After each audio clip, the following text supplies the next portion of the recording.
India Pakistan യുദ്ധമൊക്കെ കഴിഞ്ഞപ്പോൾ ഏറ്റവും കൂടുതൽ ചർച്ച ചെയ്യപ്പെട്ടതാണ് ബ്രഹ്മോസ് മിസൈലുകളെക്കുറിച്ച്.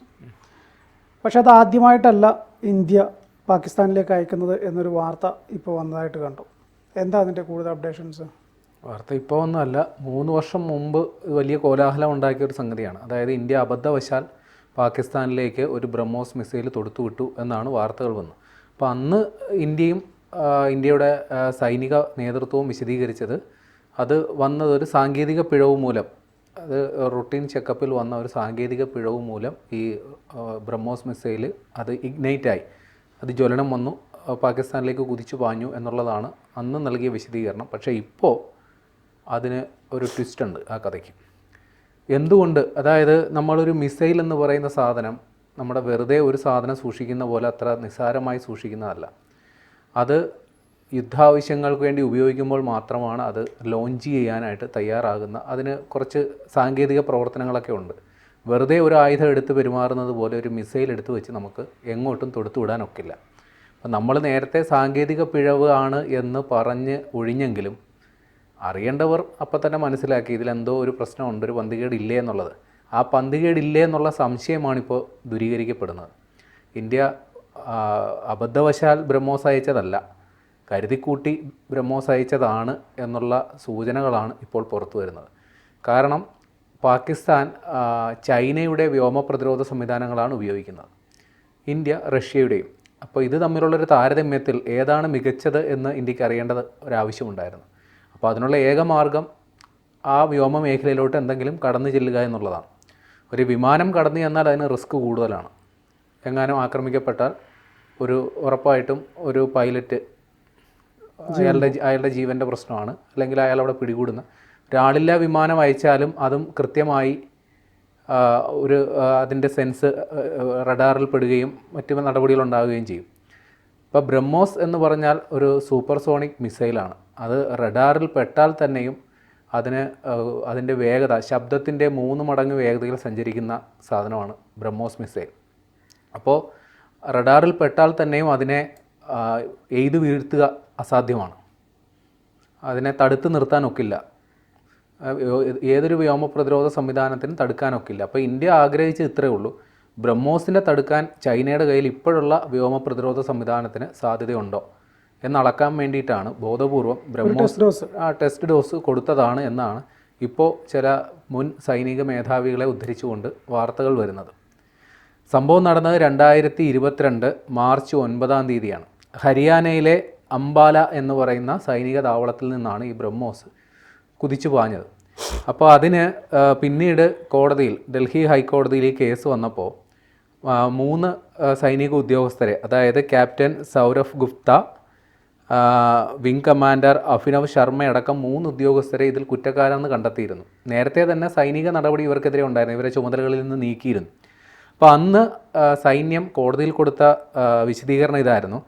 അത് ഈ മിസൈലിൻ്റെ കോമ്പാക്ട് കണക്റ്റേഴ്സ് എന്ന് പറയുന്ന ഒരു സംഗതിയുണ്ട്, അതായത് ഈ വിക്ഷേപണത്തിന് തയ്യാറാകുന്നതിന് തൊട്ട് മുമ്പ് സജ്ജീകരിക്കേണ്ടത്.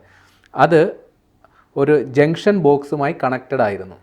അപ്പോൾ അത് എങ്ങനെയാണ് ഈ വിക്ഷേപണത്തെ ഇത് കുതിച്ചു പായുന്നതിലേക്ക് നയിക്കുക എന്നുള്ളത് അതിൻ്റെ സാങ്കേതിക വിദഗ്ധർക്കും പറഞ്ഞ് മനസ്സിലാക്കാൻ പറ്റുള്ളൂ.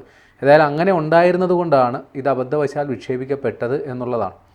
രസകരം എന്തെന്നാൽ ഈ ബ്രഹ്മോസ് വിക്ഷേപിച്ച് കഴിഞ്ഞ് 48 മണിക്കൂർ കഴിഞ്ഞിട്ടാണ് ഇന്ത്യ ഇക്കാര്യം ഔദ്യോഗികമായിട്ട് സമ്മതിച്ചു കൊടുക്കുന്നത്. ഇന്ത്യയിൽ നിന്നൊരു മിസൈൽ പാകിസ്ഥാനിലോട്ട് പോയിട്ടുണ്ടെന്ന്.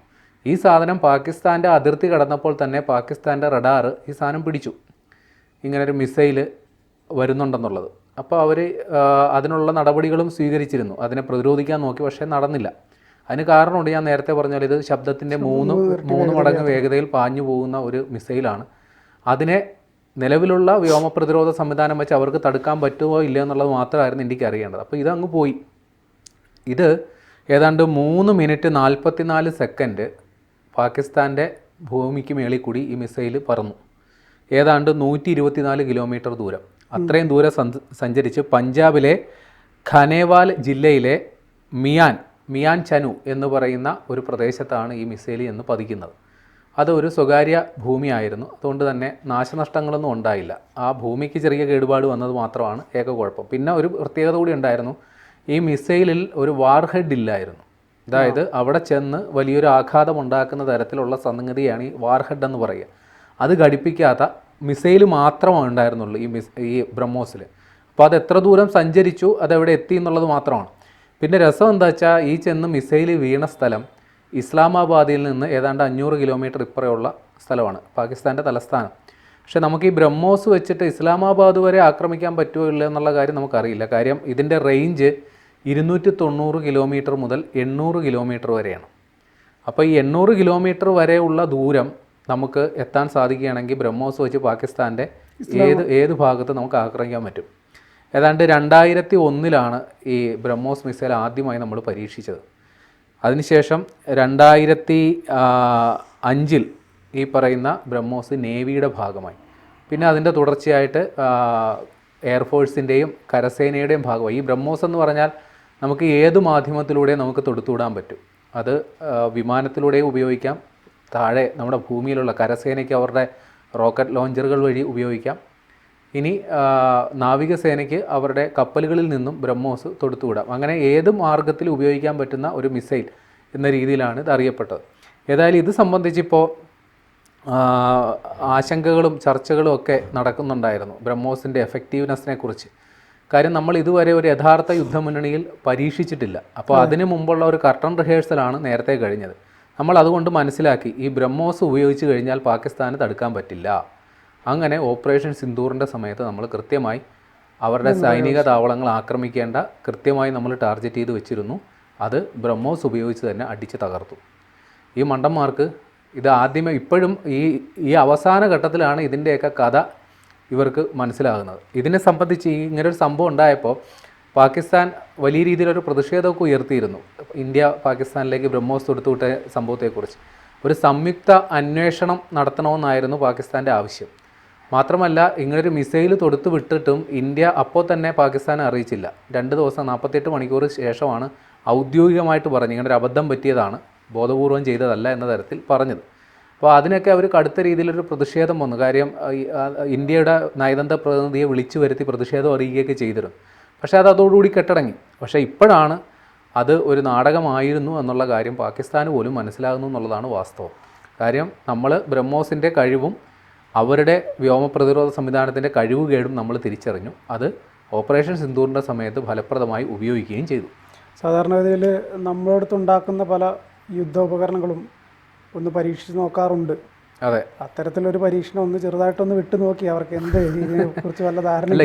ഇതിൽ നമ്മുടെ കയ്യിലുള്ള സാധനത്തിൻ്റെ ഇതല്ലായിരുന്നു നമുക്കറിയേണ്ടത്. നമുക്ക് അവരുടെ കയ്യിലുള്ള അവർ ഈ പറന്നു വരുന്ന സാധനത്തിനെ അടിച്ചിടാനുള്ള കപ്പാസിറ്റി അവർക്കുണ്ടോ ഇല്ല എന്നുള്ളത് നമുക്ക് അറിയേണ്ടിയിരുന്നു. അത് അളന്നു നോക്കി, അത് ഓക്കെ ആയി. അപ്പം തന്നെ ഇമ്മാതിരി പണിക്ക് ഇറങ്ങുമ്പോൾ ഇങ്ങനൊരു സാധനം ഉണ്ടെന്ന് അവർ ഓർത്തുമില്ല. ഓപ്പറേഷൻ സിന്ദൂറിൻ്റെ സമയത്ത് 8ൻ്റെ പണി വാങ്ങിക്കുകയും ചെയ്തു.